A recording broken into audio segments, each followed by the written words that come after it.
बिस्मिल्लाहिर्रहमानिर्रहीम, अस्सलाम वालेकुम। Welcome to Ijaz talks. आज हमारे साथ मौजूद हैं स्ट्रॉन्ग उज़्मा।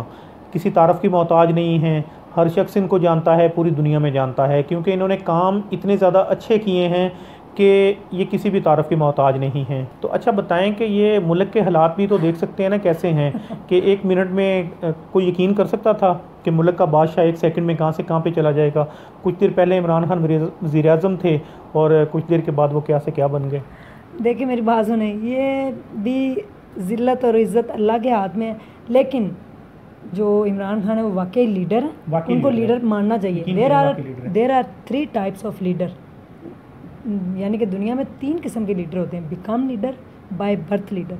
तो मेरे ख्याल में वो बाय बोर्न लीडर है और ऐसा लीडर हमें मिल नहीं सकता। आप देखें ना, उस लीडर को उतारने के लिए, उसको हटाने के लिए उसके ओहदे से सारी कबीना को इकट्ठे होना पड़ा। जितनी भी ओपोजिशन थी वो सब मिल बैठे हैं, तो फिर उसको हटाया। अकेले एक बंदे का काम नहीं था, तो फिर कुछ तो पावर है उसके पीछे भी बड़ी पावरें थी जी। उसके पीछे भी सारी पावरें इकट्ठी हुई, मिल बैठ के उनका कट जोड़ हुआ। जितने भी दिन प्लानिंग होती रही, स्ट्रेटजी बनाई गई, फिर उसके ऊपर प्लानिंग की गई, प्लानिंग के बाद फिर एक्शन हुआ। तो उस लीडर को कितनी उसके अंदर पावर होगी, वो वाकई वो लीडर था कि उसको हटाने के लिए सब लोगों को इकट्ठे होना पड़ा और अदम एतमाद के वोट हुए और वज़ीर आज़म को हटाया गया। तो इंशाल्लाह दोबारा वापस आएंगे, क्योंकि इंशाल्लाह मैं तो दुआ करूँगी कि ज़रूर वापस आएँ, क्योंकि उनको मौका देना चाहिए था। मेरे ख्याल में पूरे 5 साल उनको कंप्लीट करने चाहिए थे। अभी उनको 3 साल और 8 माह हुए थे, तो उनको हटा दिया गया। अदम एतमाद की वजह से निकाले जाने वाले वो पहले पाकिस्तान के वज़ीर आज़म हैं। तो पूरा टाइम मिलता, हो सकता है कोरोना आया था, कोविड ने बहुत ज़्यादा नुकसान किया, पूरी दुनिया को नुकसान हुआ। वो 2 साल उसने झेले, फिर उसके बाद बड़े सर्कमस्टेंसेस थे गवर्नमेंट के अंदर जो उन्होंने देखे। तो हम ये दुआ करेंगे जो भी अब आए हमारे पाकिस्तान के लिए अच्छा हो, ठीक है। पुराना पाकिस्तान, नया पाकिस्तान, कौन सा पाकिस्तान हम नहीं जानते। हम ये चाहते हैं कि जो भी आए वो पाकिस्तान के लिए अच्छा हो। और पाकिस्तान को गिराने की कोशिश लोग पिछले कितने 70 सालों से कर रहे हैं, लेकिन आज तक कामयाब नहीं हुए। पाकिस्तान आज भी कायम है और कायम रहेगा इंशाल्लाह। पाकिस्तान जिंदाबाद। और हमारा लीडर जो है इंशाल्लाह वापस आएगा, मैं तो उसकी सपोर्ट करती हूँ।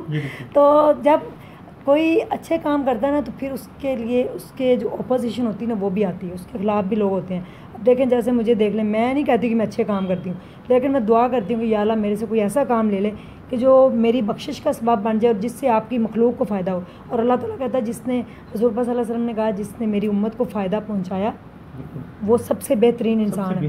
इबादत से बेहतर है, इबादत करने से बेहतर है कि आप किसी को नफ़ा पहुँचाएँ, किसी की मुश्किल हल करें, किसी की मुश्किल को हल करें। तो मेरे ख्याल में किसी की मुश्किलों को बढ़ाया ना करें, बल्कि दूर क्या करें, पॉजिटिव सोचा करें, नेगेटिविटी मत फैलाएं। पॉजिटिविटी लॉन्ग लास्टिंग तक एंजॉय करते हैं, नेगेटिविटी आती है चले जाती है, तो कोई बात नहीं। पाकिस्तान इंशाल्लाह ऐसे ही चमकता और दमकता रहेगा, इंशाल्लाह पूरी दुनिया पे राज करेगा। एक दिन ऐसा भी आएगा, हमारी यूथ जो है उसको मेरा मैसेज है कि वो उठें, खड़े हुए और अपनी मंजिल, अपना रास्ता खुद तयन करें।